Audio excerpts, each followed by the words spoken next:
everything. Something about your love. Something about your love changes everything. Changes everything. Something about your love. Something about your love changes everything. Changes everything. Something about your love. Something about your love changes everything. Changes everything. Something about your love. Something about your love changes everything. You turn my morning into dancing. You turn my morning into dancing. You turn my morning into dancing. You turn my morning into dancing. 'Cause your love changes everything. Your love changes everything. You turn my morning into dancing. You turn my morning into dancing. You turn my morning into dancing. 'Cause your love changes everything. Your love changes everything. Oh, there's something about your love. Something about your love changes everything in my body. Oh, something about your love. Something about your love changes everything. It changes everything. Something about your love. Something about your love changes everything. It changes everything. Something about your love. Something about your love changes everything. Changes everything. Something about your love. Something about your love changes everything. Something about your love. Something about your love changes everything. Changes everything. Something about your love. Something about your love changes everything. Changes everything. Something about your love. Something about your love changes everything. You turn my morning into dancing. You turn my morning into dancing. You turn my morning into dancing. You turn my morning into dancing. You turn my morning into dancing. Something about your love. Something about your love changes everything. Good morning, Firmly Rooted family. Pastor Tom, Firmly Rooted Ministries. It's Wednesday morning.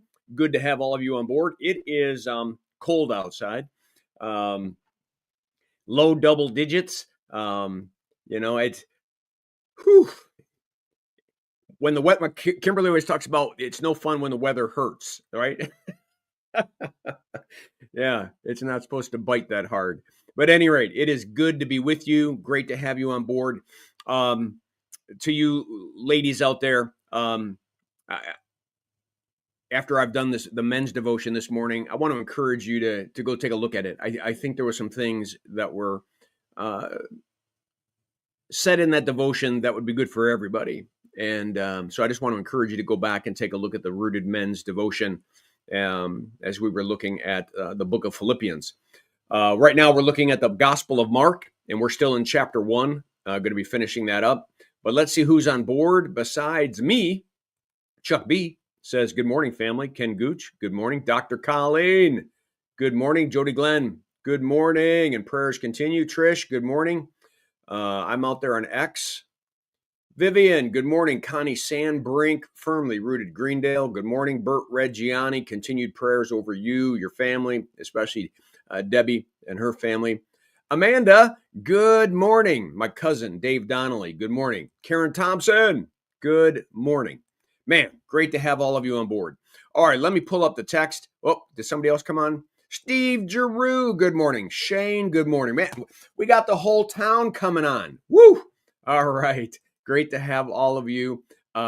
So we're pulling up Mark chapter 1, beginning at verse 40. Jesus heals a man with leprosy. Now, you all know that leprosy and the invention of leprosy colonies, the idea is that leprosy had no cure. There was no cure. And so if it got transmitted, you were going to die. I mean, leprosy was a death sentence. And so anyone with leprosy was kicked out of the town and had to live out in the spaces between towns out there.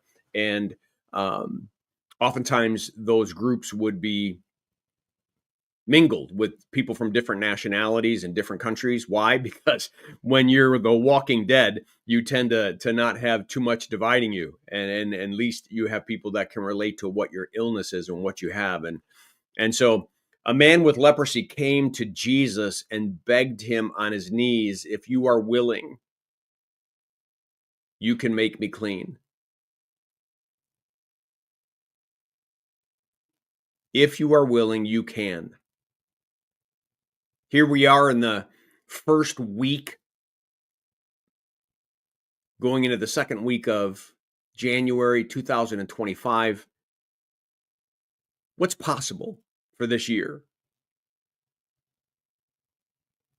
We have a Bible that says God can do exceedingly beyond all that we can ask or imagine, according to the power that works in us. Do we believe that? Are we turning to a really big God who can speak and the earth melts, who can make things change and happen, who can do the impossible? There was no cure for leprosy. Zero. Zero chance of survival. Zero. Not 1%, 2, 3, 4, 5, 0. But this leper falls on his knees and says to Jesus, if you're willing, you can make me clean. I know that you are the only one who can change my situation. I know that I'm in a situation that cannot be changed by anyone and anything in this world. I'm going to die. But you could change all that. Jesus was indignant. What's he getting angry about, you say? And again, Mark is talking to Romans, right? And you see Jesus like doing these, just like a Roman soldier doing this and doing that. And immediately he does this and immediately he does that. And now he's with this leper and he's indignant. With who? The leper? No, you're right. Satan. He's indignant with the circumstances. He's indignant with a world that is not like he created it to be. He's indignant with a world that is upside down, where his children, his human beings that he's created, knit together in their mother's wombs, are inflicted with diseases and illnesses and death.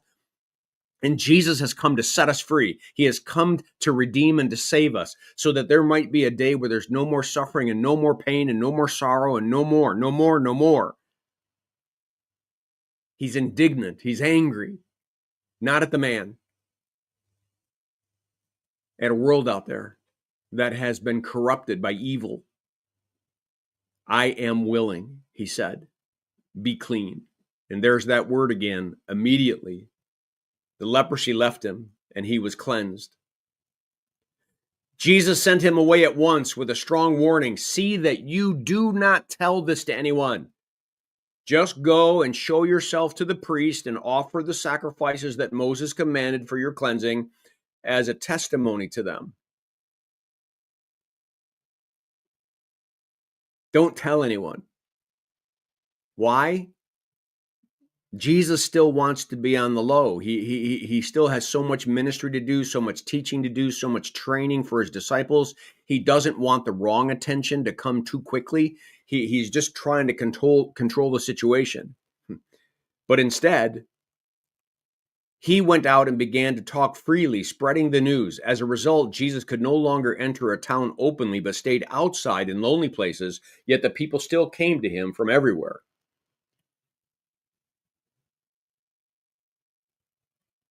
You say to yourself, well, why was the guy disobedient? Jesus asked him to do one thing: just don't tell anybody.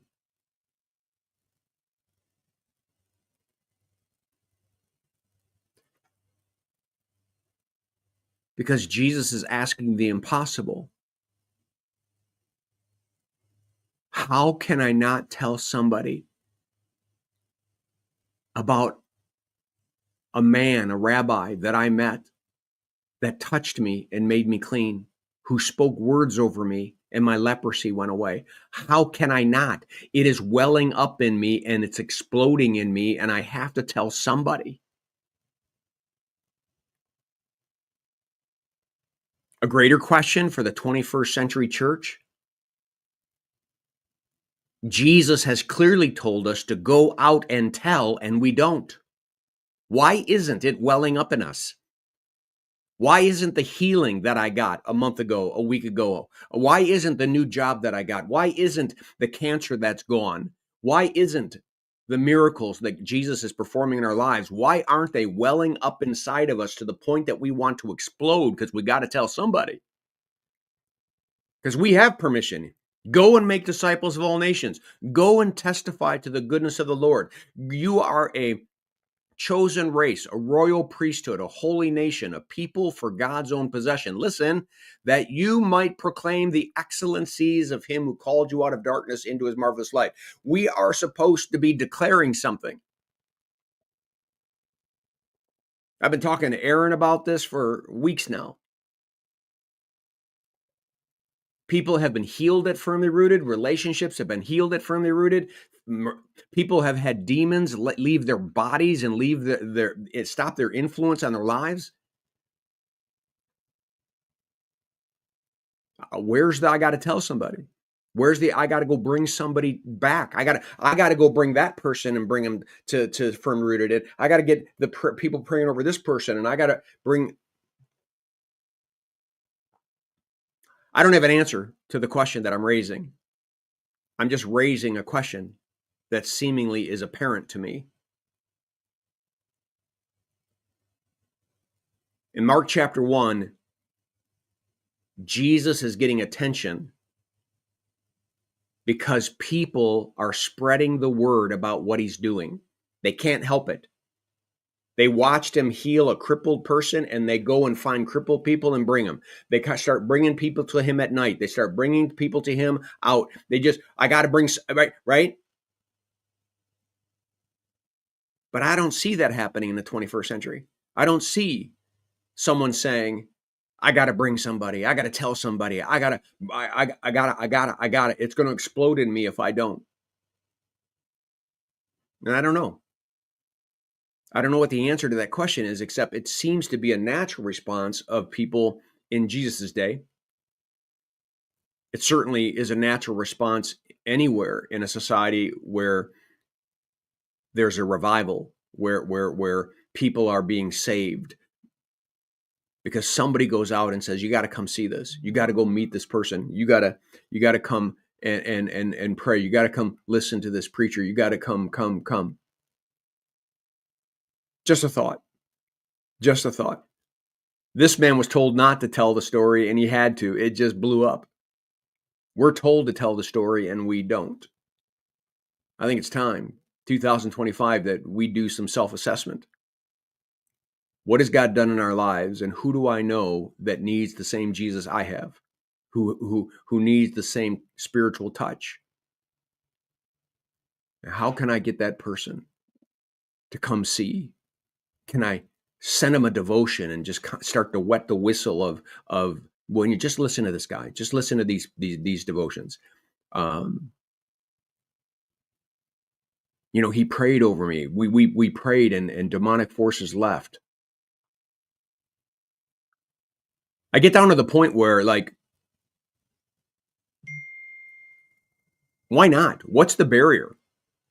Like, what's the worst thing that could happen? The worst thing that could happen is the person has a bad experience, and so they're kind of stuck in the same place that they were.